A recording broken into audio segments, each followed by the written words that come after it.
अविद्यानामन्तस्तिमिरमिहिरद्वीपनगरी जडानां चैतन्यस्तबकमकरन्दस्रुतिझरी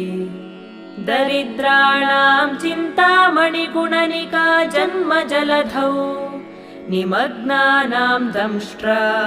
मुररिपुवराहस्य भवति त्वदन्यः पाणिभ्याम् अभयवरदो दैवतगणः त्वमेका नैवासि प्रकटितवराभीत्यभिनया भयात्रातुं दातुं फलमपि च वाञ्छासमधिकम् शरण्ये लोकानां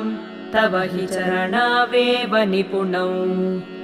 हरिस्त्वामाराध्य प्रणतजनसौभाग्यजननीं पुरानारी भूत्वा